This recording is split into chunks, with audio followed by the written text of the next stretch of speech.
RDPC est un gros malade. RDPC n'a pas de petits bobos. 40 ans après, ce n'est plus la thérapie du sparadrap qu'il va falloir appliquer au RDPC. C'est une thérapie de choc et c'est une affaire de tous. Tous les militants du RDPC devraient se pencher sur le lit du RDPC parce que ça ne va pas. Vous savez pourquoi il y a eu push en 1984? Globalement, pour des divergences entre le président Ahidjo, l'ex-président Ahidjo et Paul Biya, non. Vous avez une autre option. C'est laquelle alors? C'est parce que la malgouvernance faisait déjà son lit dès l'arrivée du président Biya. Souvenez-vous de cette phrase des pushistes. La bande à Biya se comporte comme s'il fallait rapidement se bourrer les poches avant qu'il ne soit trop tard. Et 14 ans après, les pushistes avaient raison. Les camarades du président Biya, ses camarades de séminaire, le RDPC n'existait pas encore, parce que le RDPC, qui ne pense pas qu'ils vont hériter seulement de l'actif du président Biya avant la création du RDPC, non, ils héritent également de l'actif. La malgouvernance était déjà là.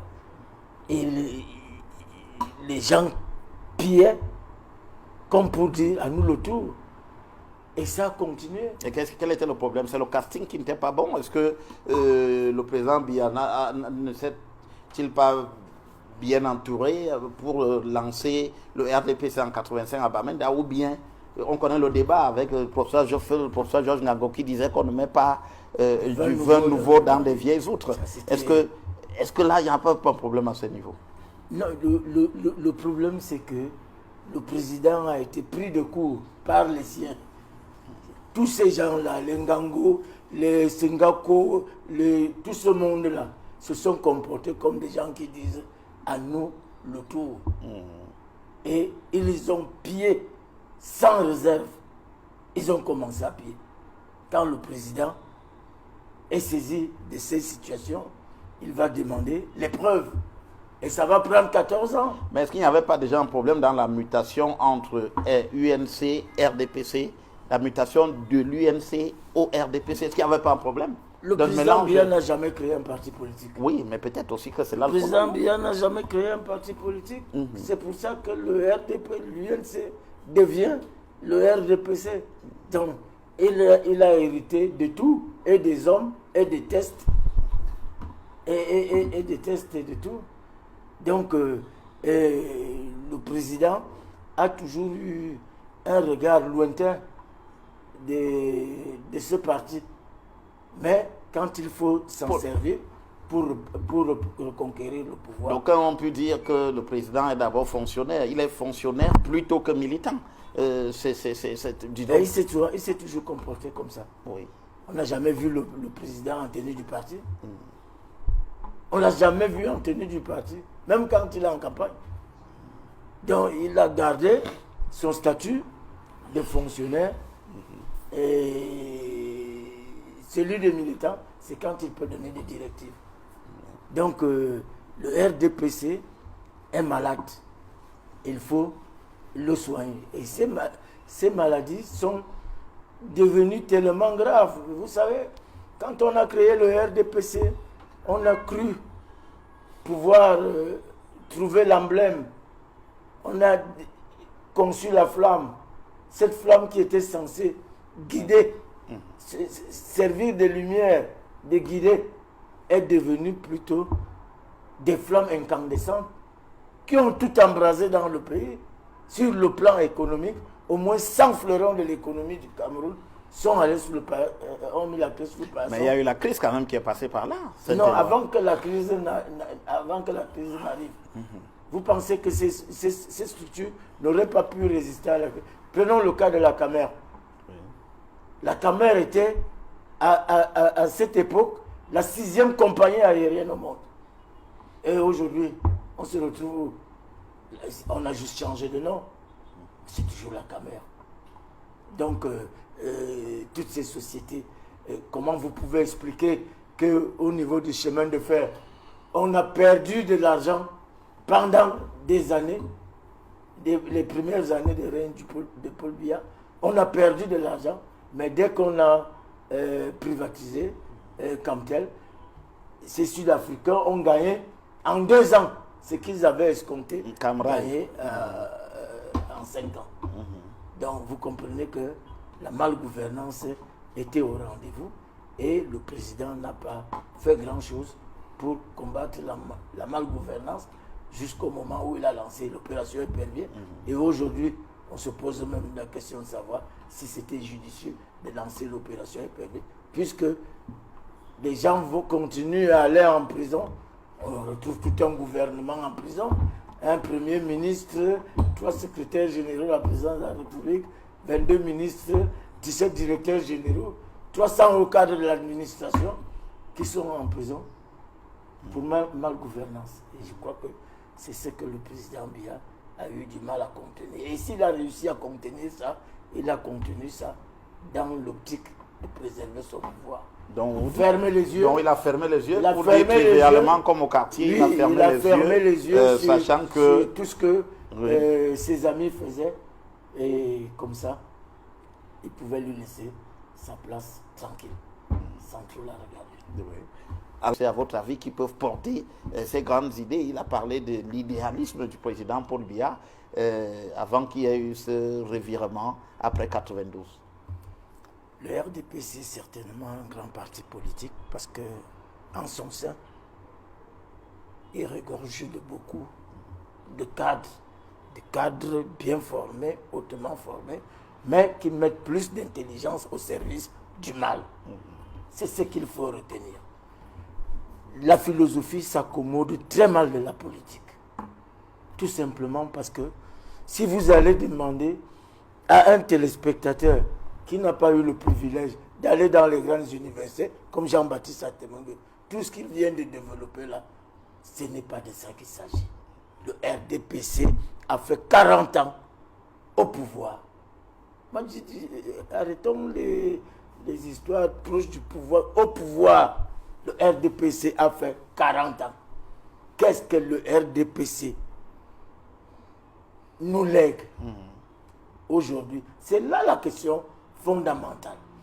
Parce que quand il parle des économies qui étaient fragiles, qui ne faisaient pas de bénéfices, non, M. Atemongue, on a suivi, on faisait les comptes rendus des conseils d'administration de toutes ces sociétés.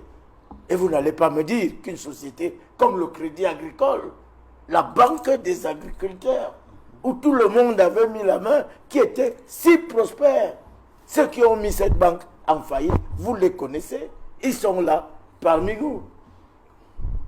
Vous voyez un peu. Et ce n'est seulement pas le Crédit Agricole. Vous prenez des sociétés comme l'ONCPB qui avait amassé, c'était une caisse de stabilisation, qui avait amassé beaucoup d'argent, que dès qu'une petite crise subvenait, le planteur ne sentait pas, parce que l'ONCPB allait jouer son rôle.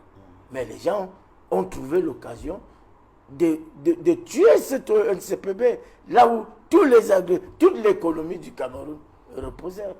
Donc, vous voyez, la malgouvernance, le président a laissé faire.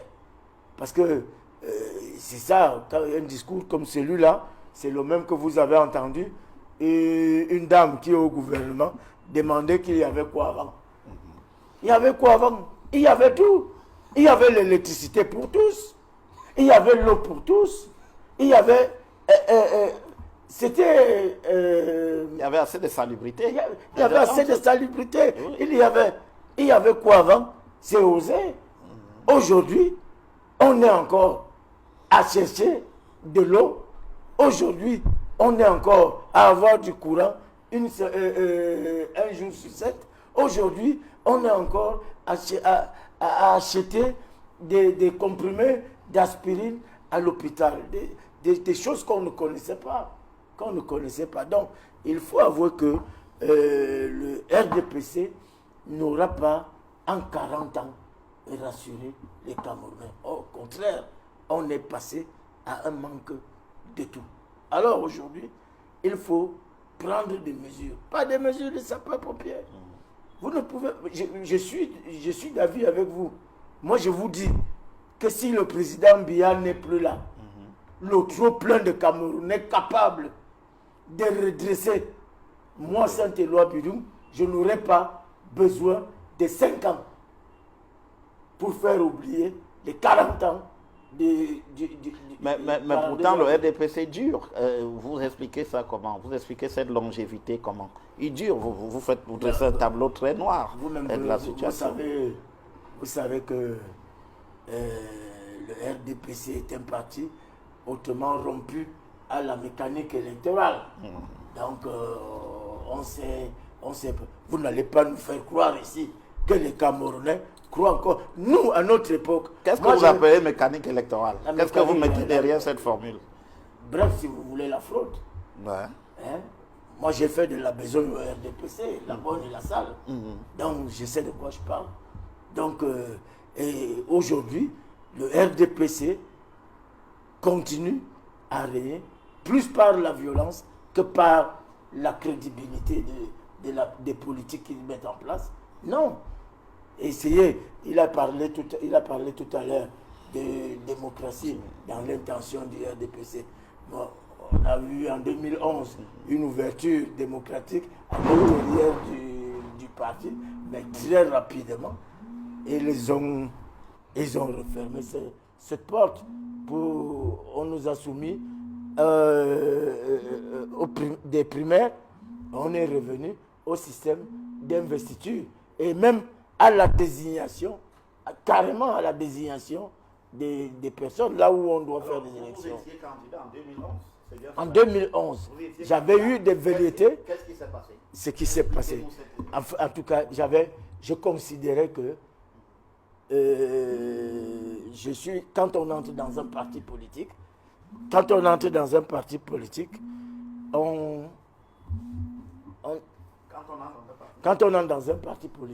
on n'entend pas se faire poser une pierre sur la tête. J'avais été tour à tour président de cellule, président du comité de base, président sous-section, président section. Si je n'ai pas d'ambition, je m'arrête là. Et comme j'avais des ambitions, j'ai fait savoir que j'avais des ambitions à remplacer le président Biya, surtout que je commençais à croire que c'était de trop pour lui. L'activité politique était déjà de trop. Oui, pour le président. Alors, donc vous pensiez que le temps était venu qu'il passe la main? Un proverbe manguissa dit que le partage le plus facile dans la vie, c'est 2 macabos à 2 personnes. Oui. Vous comprenez? Oui. Donc, j'estimais que je pouvais gérer le parti, mais ça ne m'a pas valu beaucoup. C'est là où on a... Mais vous n'avez jamais pu avoir accès à la salle du congrès? Pas du tout. Comment ça s'est passé? Le jour du congrès, vous avez tenté d'aller au congrès? Le jour du congrès, j'avais passé la soirée avec des hauts gradés de l'armée. Qui étaient vos proches? Qui étaient des amis que je connaissais. Oui. Mais je ne savais pas qu'ils étaient en mission, eux. Et à 5h30 du matin, il y a un qui m'appelle. Il me demande, tu es où?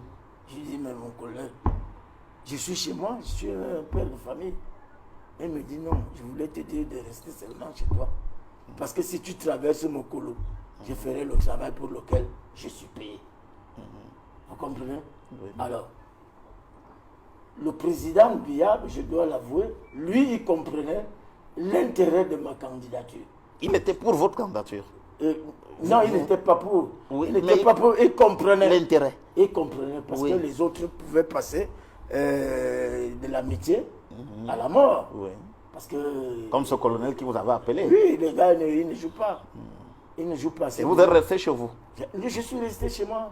Je n'avais même pas l'intention de sortir. Mais j'avais déposé un dossier avec une décharge, un exploit dossier qu'on est venu m'apporter, que le ministre Sadi, ministre chargé de mission à la présidence, secrétaire général du comité central, a déchargé. Mais ils n'ont pas dit la vérité au président. Qu'est-ce qu'on a dit? On a menti au président? Qu'est-ce qu'on lui a dit?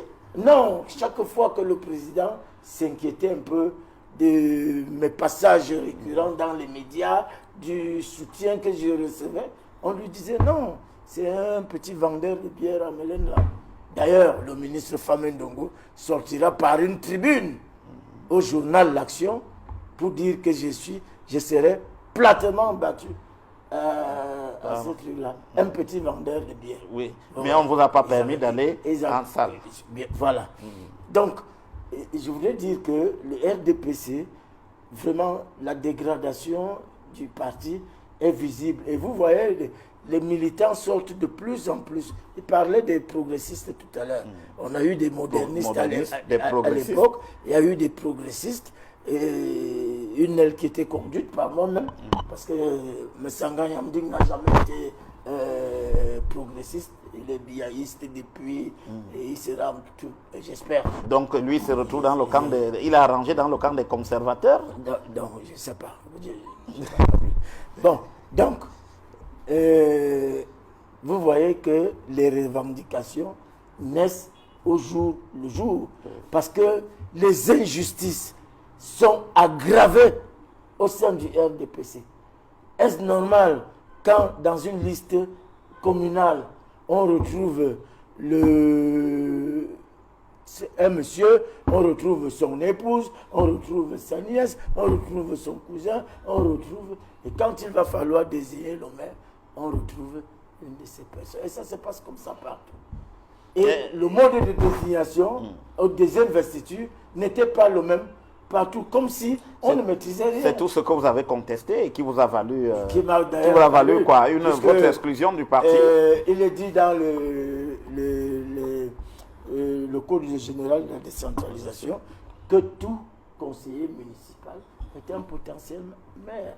Tout le monde peut se porter. Là, vous vouliez être, je voulais être maire de la ville. Maire de la ville. Oui. Et quand je suis arrivé, on m'a dit que non, les choses sont déjà terminées. Le RDPC, le président de la République, a désigné un certain qui était vraiment inconnu au bataillon, même dans son propre conseil. Et qui était inconnu. L'actuel maire de la ville. Oui, qui était inconnu au bataillon. Mais est-ce que ça ne rentre pas dans le registre de la discipline du parti? Non, des directives qui sont données. Qu'est-ce qu'on appelle discipline du parti? Quand ça les arrange, ils ne parlent pas de discipline du parti.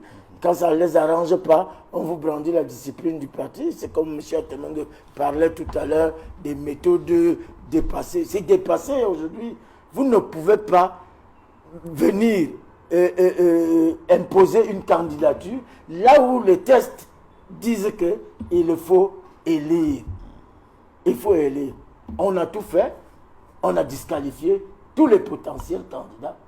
Et on a mis le super maire seul candidat. Vous connaissez les résultats des élections? 198 voix. Il a eu 96 voix, 2 abstentions et 100 bulletins nuls jetés dans l'urne. Donc, vous comprenez pourquoi il a même du mal à travailler aujourd'hui, puisqu'il a fait concurrence avec tous les maires des arrondissements. Alors, vous voyez, quand des choses comme ça se passent, nous, on ne se retrouve plus.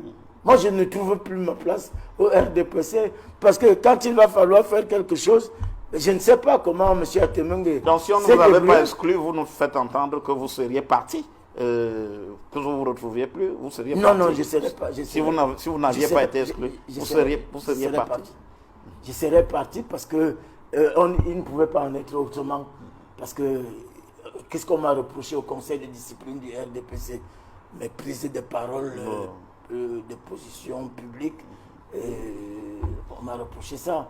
Et le non-respect de la discipline du parti. C'est quoi cette histoire de discipline du parti? Là où on doit élire un individu en qui les populations mettent leurs espoirs. Nous, on est entrés en politique parce que le président Biya nous avait bluffé sur la démocratie. Et quand on a fait les investitures, les nominations, dernièrement, il n'est pas sorti pour dire non, stop. Et vous voyez aujourd'hui, ça pose donc le problème de l'égalité qu'un militant est en train de poser aujourd'hui. Un problème de l'égalité, de légitimité. Et on se rend compte que même les mesures prises hier au sein du RDPC n'ont aucune base Légale. ni légitime ni légale. Bon, on y vient. On y vient. C'est une foire d'illégaliste. Et puis, ceux qui acceptent ça, ils restent. Ceux qui n'acceptent pas la politique de la tête de lézard, hein, il faut toujours... Ils vont toujours la tête comme ça. Ils claquent la porte et ils s'en vont. Si on ne m'avait pas chassé, je serais parti. Tout est à mon honneur parce qu'on m'a chassé. Ça signifie qu'ils ont des inquiétudes. Alors, des décisions que vous qualifiez d'illégitimes et d'illégales. Alors, sur le secrétaire général Jean Kouete a dit, le candidat du parti, c'est Paul Biya. Un militant dit, non, il faut désigner un mandataire pour pouvoir convoquer un congrès afin de désigner le candidat du parti. Il y a une bataille pour le congrès et même accessoirement pour le candidat du RDPC à la prochaine élection présidentielle. De toutes les façons, les tests de base du RDPC prévoient un congrès tous les 5 ans.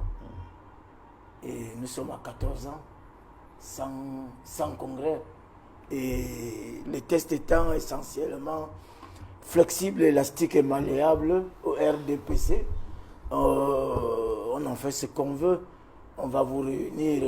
Mais il y a le bureau politique qui est censé avoir 30 membres, dont 23 avaient été désignés au congrès de 2011. On n'avait même pas désigné les 30. Et sur les 21 là, il y a au moins plus de la moitié sont morts. Donc le quorum ne peut même pas être atteint pour valablement délibérer. Donc c'est pour ça que je disais que le RDPC est très malade. Et les vice-présidents, il doit en avoir 4. Je suppose que tous sont morts.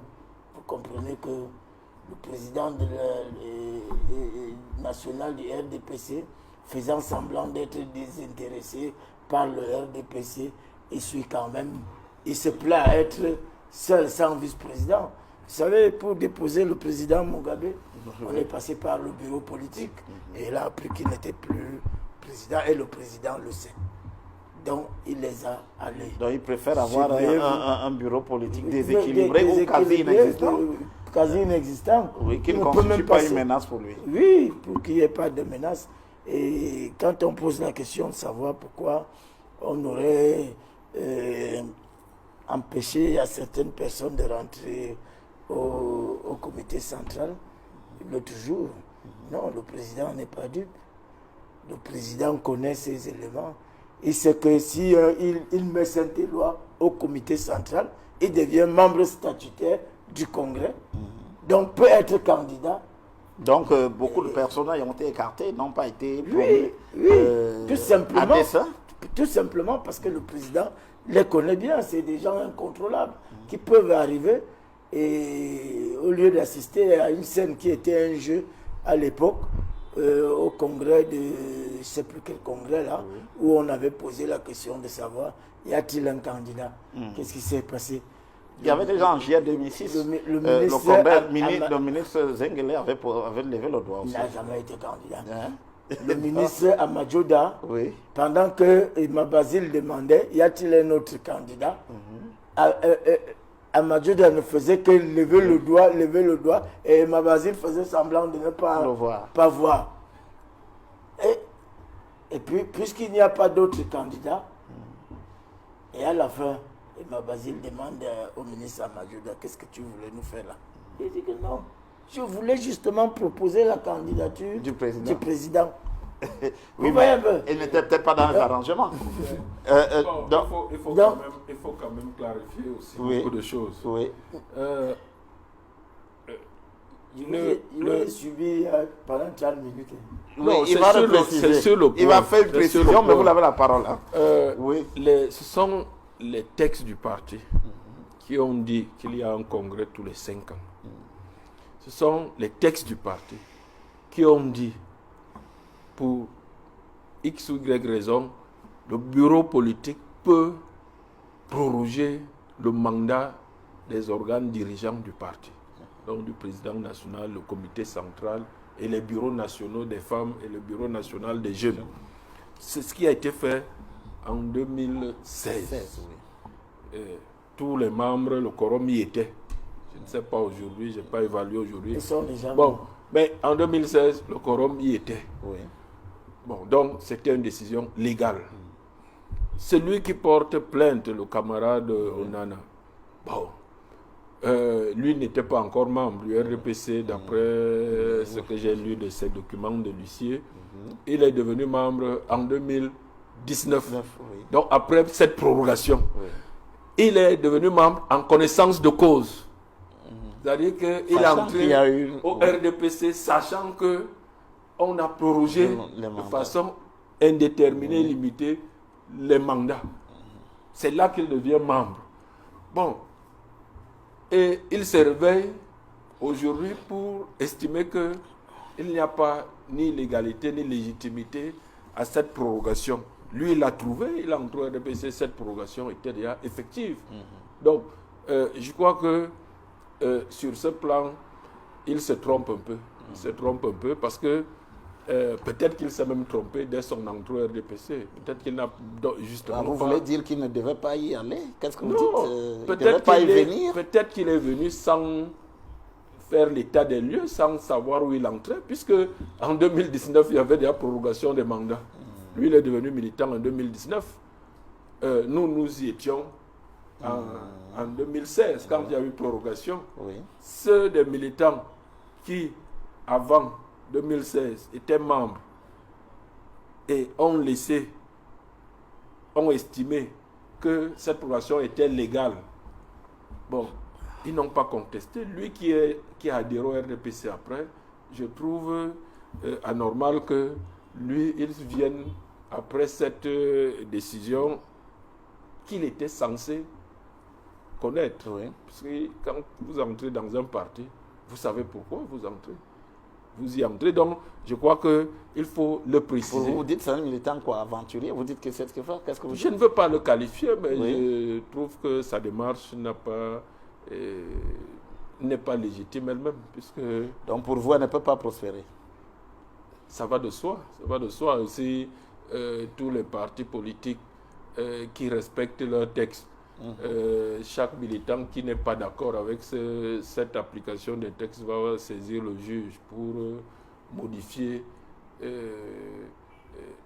C'est pas le juge qui va modifier les statuts du RDPC. C'est pas la justice qui nous a imposé nos statuts.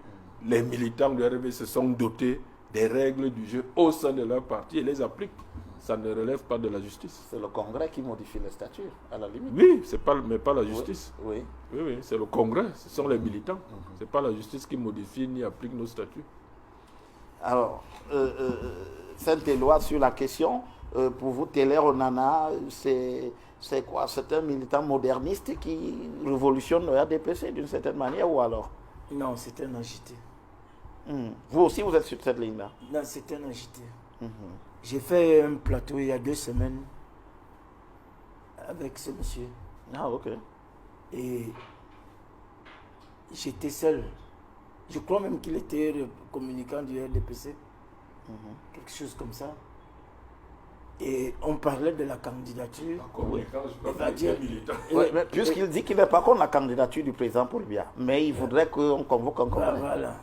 Et il a tenu des propos à l'opposé de ce que je tenais. Parce que j'estimais que le président Biya ne remplit plus les conditions pour continuer pour être candidat. À la limite, je trouve que c'est une injure à tous ceux qui adhèrent au RDPC pendant 40 ans et qui l'ont accompagné, qui ont présenté des états de service et des capacités à pouvoir prendre la relève. Dans 92 ans que le président Biya reprenne. Alors, Télé Onana, il était dans l'opposition. Parce que si j'essaie de lire aussi, entre les lignes, ses propos, quand il demande qu'on mette en scène un mandataire, Oui. c'est insinué que le président est grabataire. Oui. Qu'on désigne un mandataire qui convoque, qui aura la charge de convoquer le congrès. Et ça, c'est très grave. Insinuer que le président est grabataire. Donc, autre chose, quand il parle de il parle de la candidature du président qu'il soutient et qu'il encourage. Moi, je crois qu'il est agité et il est agi quelque part. Oui. Parce que il y a 2 semaines, quand nous étions quand même sur un plateau, à partir de la basse jusqu'à la candidature du président, les propos qu'il tenait vraiment ne cadrent pas. Je ne pense pas qu'il soit l'auteur fondamental de cette démarche. De cette démarche-là. Il est agi. Mais je voulais dire à Jean-Baptiste que, en fait, quand on se retrouve pour parler du RDPC, 40 ans après, il y a quand même un bilan qu'il faut faire. Parce que vous nous avez fait un cours magistral de trucs, mais on ne sent pas. On est là pour dire qu'est-ce que le RDPC a fait pour changer le quotidien des Camerounais. Et je me rends compte, et le même RDPC nous dit encore que vraiment, Paul Biya est encore le plus beau, le plus grand, le plus fort. Même quand vous voyez de vos yeux des appels au secours de votre champion. Il appelle au secours? Oui. Attendez, il y a eu 2 discours du président de la République. Il y a eu le 31 décembre en 2024, en fin d'année. Il y a eu le 10 février 2025 où le président de la République a dit aux Camerounais et aux jeunes qu'il était encore très disposé à les servir. Et vous dites qu'il a fait un appel au secours quand il était aux États-Unis, oui. Vous pensez que c'est agréable de voir le président de son pays dans la situation, l'état où il était? Quand il était en France dernièrement, vous avez vu les images. Quand vous avez vu les images de comment M. Nyadji Fendi venait s'asseoir pour prêter serment. Quand vous avez vu des images de cavales, non, on ne peut pas détenir tous les records du monde. Non, le moment est venu pour que, et vraiment j'en appelle au président de la République. Vous défendez la thèse sur laquelle il y a beaucoup de candidats ou de personnalités valeureuses qui peuvent jouer au sein même du RDPC. Au sein du RDPC. Oui. Dites-nous un peu plus alors. Vous en connaissez? Vous pouvez citer des noms? Ou bien mais comment? S'il y a des gens qui ont passé le ministre, quelqu'un est passé ministre des Finances, ministre de secrétaire général du service du Premier ministre, ministre de Minepat, d'autres ont des parcours, Minepat, ministre des Travaux publics, d'autres ont des parcours, 20 ans ministre de ceci, de cela. Vous pensez vraiment que ces hommes, ils sont venus l'accompagner? Non, ils ont seulement peur. Mais nous, les Camerounais, on croit en eux. Mais là, la question, vous dites qu'ils ont peur. Est-ce que ce n'est pas là le nœud gordien de ce dont vous parlez? C'est pour ça que je vous disais que... Pourquoi les gens ont peur? Est-ce que les gens ne peuvent pas au sein du Sérail même s'adresser au chef de l'État? C'est pour ça que je vous disais que le régime est violent. Vous avez vu des hommes faire leurs preuves sur le terrain. Voilà un devant vous. Monsieur Atemenge, quand vous êtes arrivé à la Campost était en faillite. Une faillite a été mise en faillite par certains qui sont même membres du gouvernement. Hein? Aujourd'hui, la Campost parle d'un autre langage. Vous étiez là-bas.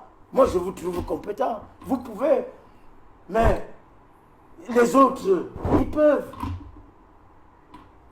nous dire que le président va encore briguer un mandat à 92 ans pour sortir à 99 ans. Et comme à 99 ans, il a la chance dans sa famille qu'il vive longtemps. Ouais. Et comme il sera toujours debout, on nous dira comme le conseiller de Lansana Conter le dit.